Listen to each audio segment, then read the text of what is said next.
Aujourd'hui, vu qu'il pleut, je me suis dit pourquoi pas vous lire ça, en espérant en tout cas que ça vous plaira. La terreur, qui n'allait cesser qu'au bout de 28 ans, s'incarna pour la première fois, à ma connaissance, dans un petit bateau en papier journal, dévalant un caniveau gorgé d'eau de pluie. Tous les feux de signalisation étaient complètement éteints en cet après-midi d'automne 1957. Et pas une seule maison n'avait de lumière. Cela faisait une semaine qu'il pleuvait sans discontinuer, et depuis 2 jours, le vent s'était mis de la partie. La plupart des quartiers de Derry Street, se trouvaient toujours privés d'électricité et donc de lumière. Un petit garçon en ciré jaune et en caoutchouc rouge courait gaiement à côté du bateau de papier, ce petit bateau en papier. La pluie, moindrue, crépitait pour son oreille, comme sur un toit de dôle. Bruit agréable, presque rassurant. Il s'appelait George, et il avait 6 ans. Sous le sobriquet de Bill le Bègue, hoquetait à la maison, c'est-à-dire qu'il bégayait, les dernières quintes de tout d'un méchant rhume. En cet automne 1957, 8 mois avant les vrais débuts de l'épouvante qui allait durer 28 ans, Bill le Bègue, Bill avait 10 ans. Revenons maintenant dans l'histoire. Avant ça, assis dans son lit, les joues encore enfiévrées, Bill venait de finir ce fameux bateau, mais le mit hors de portée lorsque George tendit la main. Bill disa « Va me chercher de la paraffine, maintenant. »« La quoi ? C'est où ?» disait George. « Dans la cave, sur l'étagère, dans une boîte où il y a écrit « Gulf ».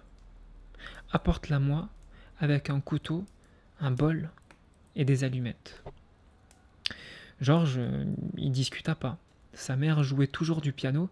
Un autre morceau, c'est plus la lettre à Élise, un morceau plus sec et plus prétentieux, qui n'aimait pas autant que la lettre à Élise, mais la pluie tambouronnait tellement contre les vitres de la cuisine que tous ces bruits étaient plutôt rassurants. Pas comme l'idée de la cave où il devait chercher cette boîte de Gulf, cette boîte de paraffine. Il ne l'aimait pas et n'aimait pas descendre les marches, s'imaginant toujours qu'il y avait quelque chose en bas dans le noir. C'est idiot bien sûr, comme disaient son père et sa mère, mais surtout comme disait Bill. Et pourtant, même ouvrir la porte pour allumer si ce n'est la lumière lui répugnait. Parce que c'était si exquisement stupide qu'il n'aurait osé en parler à personne, car il redoutait qu'une horrible patte griffeuse ne vienne se poser sur sa main au moment où elle allait chercher le bouton pour le projeter dans les ténèbres, au milieu des odeurs d'humidité et de légumes presque décomposés. Stupide, des choses griffues et des choses velues, bavant du venin. C'est stupide, ça n'existait pas, ça n'existe pas. Et mais de temps en temps, un type devenait cinglé et tuait plein de gens. Chet Huntley, en parlant parfois au journal du soir. Et bien sûr, il y avait les communistes. Mais pas de monstres à la gomme habitant la cave, ça n'existe pas. Il n'arrivait cependant pas à chasser cette fameuse idée qui n'existe pas. Au cours de ces interminables instants pendant lesquels il tâtonnait de sa main droite à la recherche de ce fameux bouton, de ce fameux interrupteur, la cave lui semblait tellement remplir l'univers, et les odeurs d'humidité, de poussière et de pourriture se confondaient en une seule, inéluctable, celle du monstre, le monstre, l'odeur d'une chose sans nom, sans absolument aucun nom. Ça sentait ça qui était accroupi, prêt à bondir, une créature sans nom, qui n'existe pas, mais prête à manger n'importe quoi, et particulièrement friande de petits garçons. Ce matin-là, Il avait ouvert la porte et cherché interminablement le bouton, agrippé au chambranle, les yeux fermés, le bout de la langue dépassant le coin de la bouche, comme une racine cherchant désespérément l'eau dans un désert. Marrant, tu parles. Tu t'es pas vu, Georgie? Georgie qui a la frousse du noir, quel bébé! Le son du piano avait l'air de lui parvenir d'un autre monde, très loin, comme le bavardage et les rires de la foule sur une plage parviennent aux nageurs épuisés qu'emporte un courant sournois. Mais sa main trouve enfin le bouton. Il tourne l'interrupteur pour faire passer la lumière, et rien, pas de lumière. Aux flûtes, le courant. Georges retira son bras comme un panier de serpent. Il recula d'un pas, le cœur cognant dans sa poitrine, à fond. La panne d'électricité, bien évidemment. Il l'avait complètement oublié. Oh mon Dieu! Et maintenant, allait-il retourner dire à Bill qu'il ne pouvait pas ramener la paraffine parce que il n'y avait pas de lumière? Et qu'il avait peur d'être confronté à quelque chose dans l'escalier? Pas un communiste ou un assassin, non, mais à quelque chose de bien pire. Qu'une main putréfiée allait ramper, en tout cas allait ramper un peu trop sur les marches et venir le saisir à la cheville. Un peu trop gros, tout de même. D'autres riraient, mais pas Bill.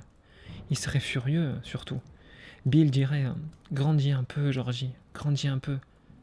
Tu veux voir ce bateau, oui ou non ?»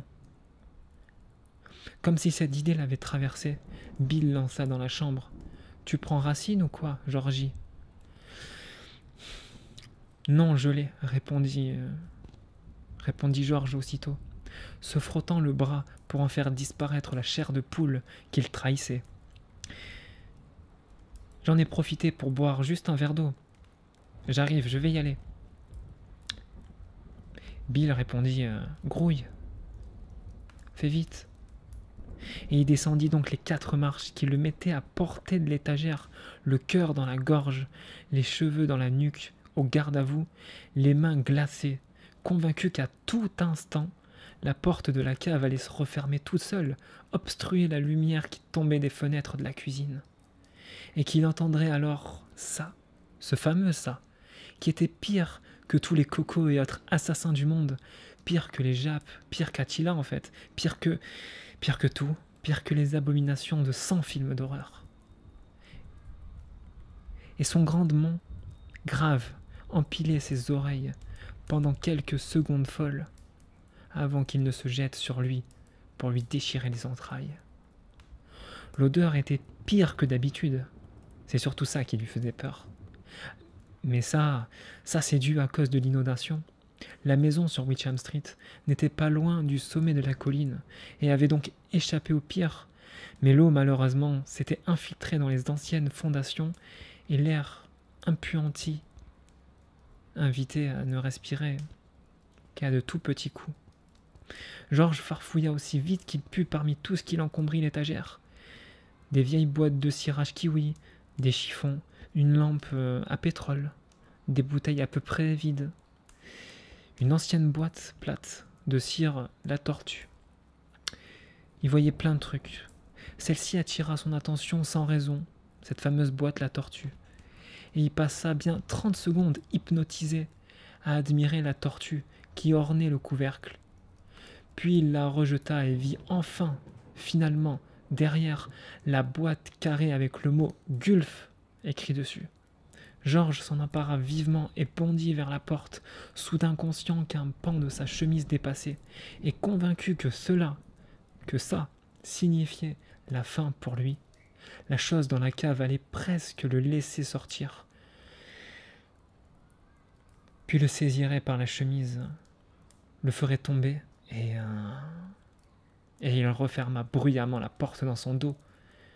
Il y resta appuyé, les yeux clos, transpirant du front et des aisselles, agrippé à la boîte de paraffine. Le piano s'arrêta, et la voix de sa mère flotta jusqu'à lui, en disant ça. Sa mère lui dit « Tu devrais la fermer un peu plus, cette porte, une autre fois, hein, Georgie. Peut-être que tu arriveras à casser l'une des assiettes derrière toi, dans le dressoir, si tu essayes vraiment. » « Je m'excuse, maman. Espèce de taré, c'était Bill, parlant à voix basse pour ne pas être entendu de leur mère. » Georgie eut un petit reniflement. Sa peur s'était évanouie aussi rapidement qu'un cauchemar lorsqu'on se réveille et qu'on regarde autour de soi pour s'assurer que rien de cela n'était vrai. Un pied par terre, on en a oublié même la moitié, sous la douche, les 3/4, et au petit déjeuner, il n'en reste plus rien du tout de ce fameux cauchemar. Jusqu'à la prochaine fois, en fait, ou sous l'emprise d'un nouveau cauchemar, toutes les frayeurs, reviendront et remonteront. Cette tortue, se dit Georges, en tirant le tiroir où se trouvaient les allumettes. Où est-ce que je l'ai déjà vue, cette tortue? La question resta sans réponse, et il n'y pensa plus. Il prit les allumettes, le couteau et le petit bol qu'il trouva sur le dressoir, dans la salle à manger, puis il retourna dans la chambre avec Bill. « Qu'est-ce que t'as, Trouduc, Georgie ?» dit Bill, d'un ton aimable et moqueur, en repoussant l'attirail de malade qui encombrait sa table de nuit. Il y avait un verre vide, une carafe, des Kleenex, des livres, un flacon de Vicks Vaporum dont l'odeur restait pour Bill éternellement associée et mélangée aux bronches chargées et au nez coulant. Sans oublier le vieux poste Philco qui ne jouait ni Chopin ni Bach, mais un air de Little Richard. Très doucement, si doucement même, qu'il en perdait toute sa force primitive. Leur mère, pianiste formée à la Juilliard, avait le rock'n'roll complètement en horreur. « Je suis pas un Trouduc, » dit Georges, qui s'assit sur le bord du lit et posa les objets sur la table de nuit. « Je peux en passer, moi aussi ?» demanda Georges. « Oui, mais n'en mets pas sur la couverture, sinon tu vas voir maman. » Georges plongea à son tour le doigt dans la paraffine, encore chaude, mais supportable, et barbouilla l'autre côté de ce fameux bateau en papier. « Pas tant, fit Bill. Tu veux le faire couler dès la première sortie? C'est ça que tu veux faire? » « Excuse-moi, ça va, mais fais attention la prochaine fois. » Georges termina à son côté, puis tient le bateau dans ses mains. Il était un peu plus lourd, mais vraiment à peine. « Au poil, dit-il, je vais aller le faire naviguer. »« Ouais, vas-y, répondit Bill, l'air soudain fatigué à cause de ses rhumes. Et Bill était encore patraque. « Je regrette que tu ne viennes pas, » disait Georges. Georges était sincère. Bill avait tendance à devenir autoritaire, parfois strict, mais il avait toujours les idées les plus chouettes et il ne voulait pas, comment dire, il ne frappait pas. En tout cas, il ne frappait à peu près jamais. « Après tout, c'est ton bateau, » ajouta Bill. « Moi aussi j'aurais aimé venir, » disa donc Bill d'un ton morose. « Eh bien, Georges, hésitant, dansait d'un pied sur l'autre, le bateau à la main. « Mais ton ciré, sans quoi tu vas choper un rhume comme moi. Trop tard, sans doute, j'ai dû te refiler mes microbes, » disa Bill. « Merci, Bill, c'est vraiment un bateau super qu'on a fait ensemble. » Puis, il fit quelque chose qu'il n'a pas fait depuis très très longtemps, et que Bill ne devait jamais oublier. Il se pencha sur lui, et il l'embrassa sur la joue. « Ce coup-ci, tu vas vraiment l'attraper, la maladie. »« Ma maladie, » disa Bill. Mais il avait tout de même l'air content, et il sourit à son frère. « Et n'oublie pas de ranger ce bazar, sans quoi maman va grimper vraiment au rideau, quoi. »« T'en fais pas. » Il ramassa les objets et traversa la chambre, le bateau en équilibre instable sur la boîte de paraffine, elle-même de travers dans le petit bol. « Georgie » George se retourna pour regarder son frère. Bill lui dit « Fais attention ». Et George lui dit « Bien sûr ». Son front se plissa légèrement, l'air de dire, en comprenant pas trop son inquiétude, c'était aussi étrange que le baiser qu'il lui avait fait donner. « Bien sûr que je ferai attention ». Alors il sortit. Bill ne devait plus jamais le revoir, même si George ne le savait pas. Il ne pouvait pas le savoir. George sortit de la maison et commença à s'amuser avec son fameux bateau en papier. Il commença à le mettre sur l'eau de la ville, et il courait à la poursuite de son bateau du côté gauche du Witcham Street, aussi vite qu'il le pouvait. Mais le bateau prenait vraiment de l'avance, parce que l'eau dévalait plus vite encore, plus vite que lui. Son grondement allait s'amplifier, et il s'aperçut qu'à une 50aine de mètres en contrebas, elle quittait le caniveau pour cascader dans un conduit d'urgence que l'on n'avait même pas encore refermé. Il formait un grand demi-cercle obscur sur le bord du trottoir, et, alors que George regardait dans cette direction, une branche dépouillée à l'écorce noire et luisante comme une peau de phoque s'égouffra dans sa gueule. Elle y resta accrochée un instant avant de disparaître. C'était à ce moment-là que se dirigeait son bateau. « Oh merde !» s'écria-t-il, consterné. Il accéléra le pas. Il commença à courir de plus en plus rapidement et crut pendant quelques secondes pouvoir rattraper le bateau, mais en vain. L'un de ses pieds glissa sur quelque chose et il alla s'étaler, s'écorchant le genou avec un cri de douleur. De ce nouvel angle au ras du sol, il vit l'embarcation, ce fameux bateau en papier, tourner 2 fois sur elle-même, momentanément prisonnière d'un tourbillon avec l'eau, puis disparaître. « Et merde !» recria-t-il de nouveau, frappant la chaussée du poing. Il se fit mal et les larmes lui vinrent aux yeux. Quelle stupide façon de perdre un bateau en papier. Il se releva et s'approcha de la bouche d'égout. Il s'y mit son bon genou à terre et regarda à l'intérieur, tentant de retrouver, au moins de vue, son fameux bateau en papier.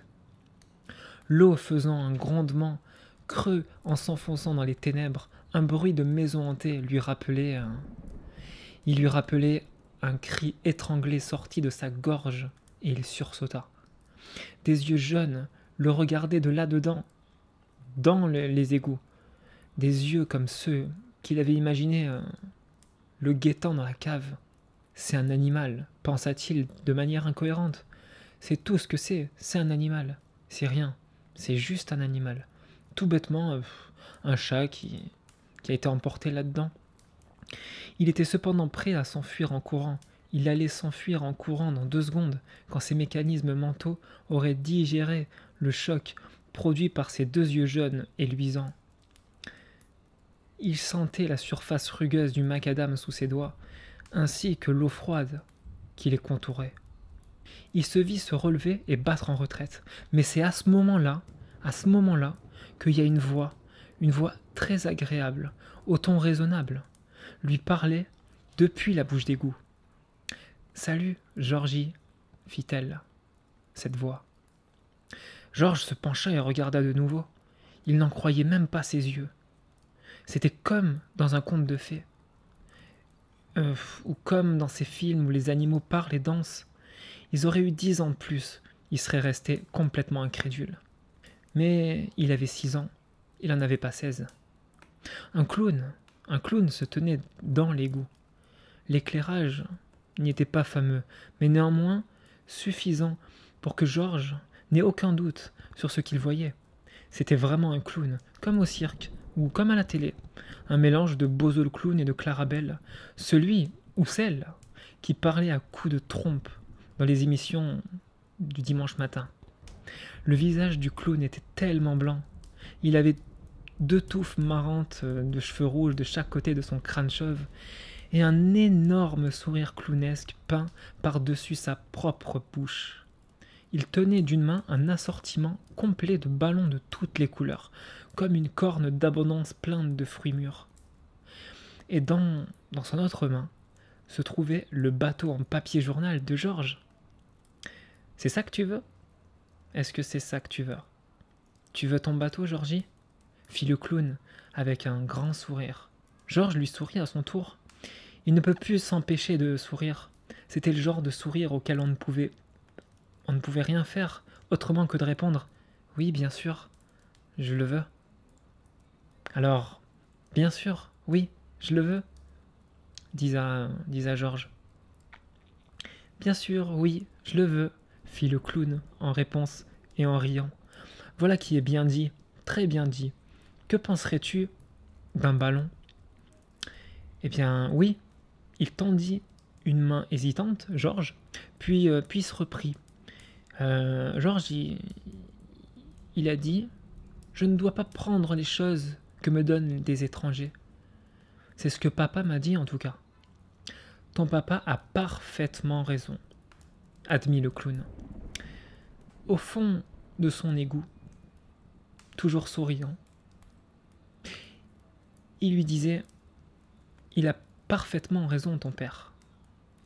C'est pourquoi je vais me présenter. Georgie, je m'appelle Bob Gray, aussi connu sous le nom de Gripsou le clown.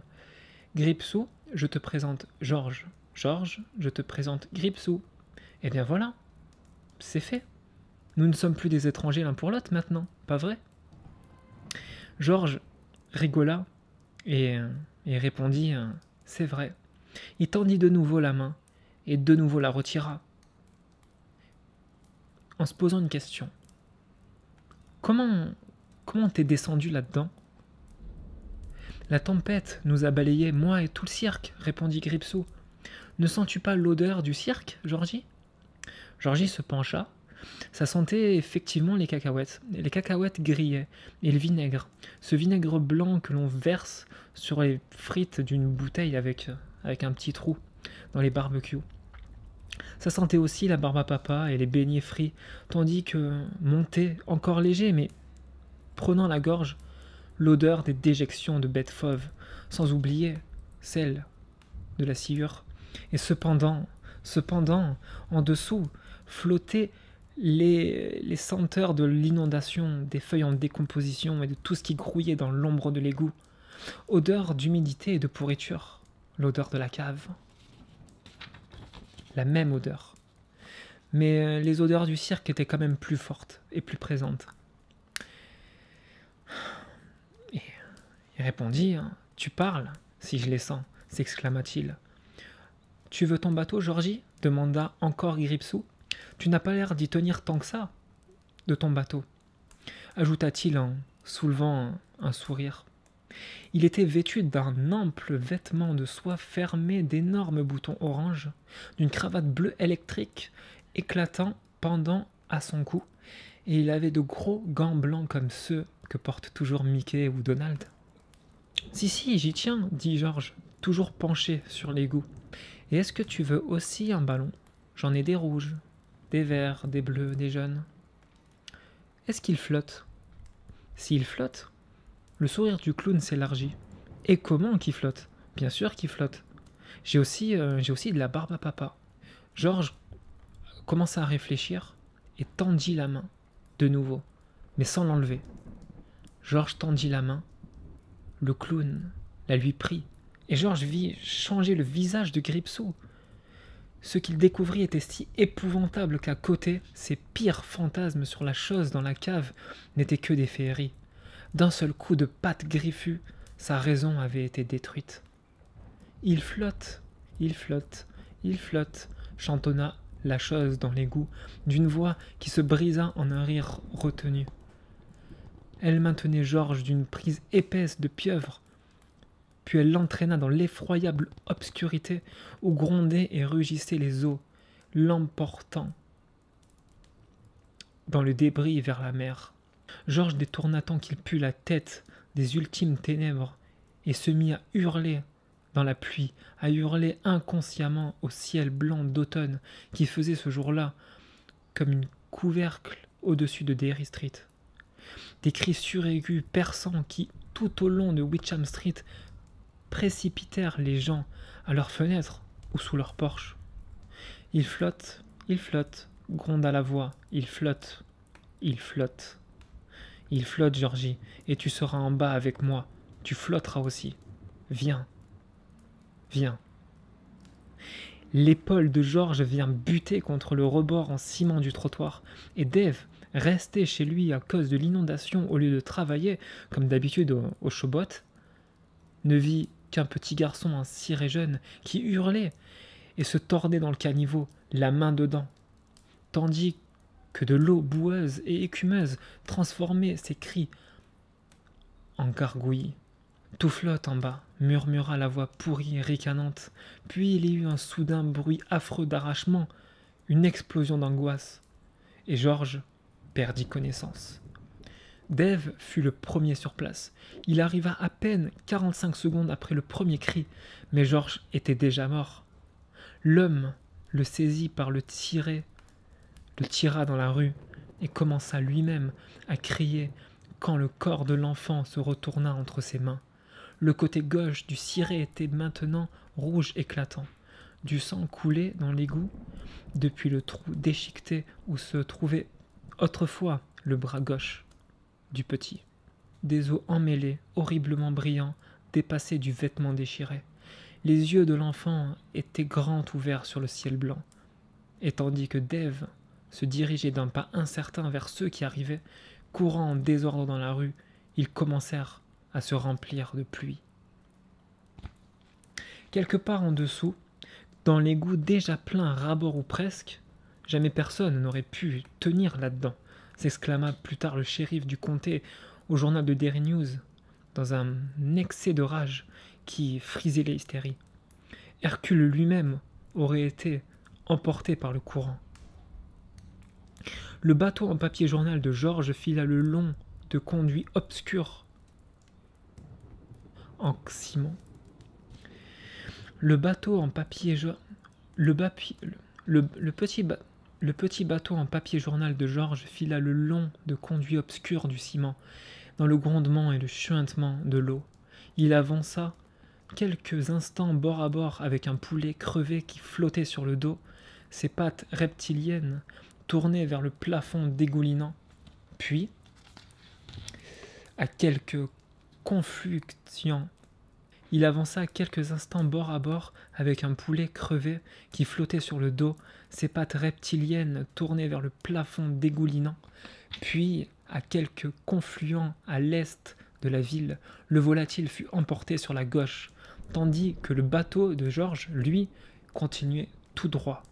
1 heure plus tard, tandis que la mère de George se faisait administrer un calmant dans la salle d'urgence à l'hôpital de Derry Street et que Bill restait pétrifié, blanc et silencieux dans son lit, écoutant, sans les entendre, les sanglots rauques de son père lui venant du salon de sa mère où jouait la lettre à Élise au moment où George était sorti. Le bateau surgit d'une évacuation à la vitesse d'un boulet de canon et se retrouva sur un bief qui le ralentit malheureusement avant de le rejeter dans un cours d'eau sans nom. Lorsque 20 minutes plus tard, il déboucha sur Penobscot, aux eaux gonflées et bouillonnantes, le ciel laissa apparaître ses premières déchirures bleues.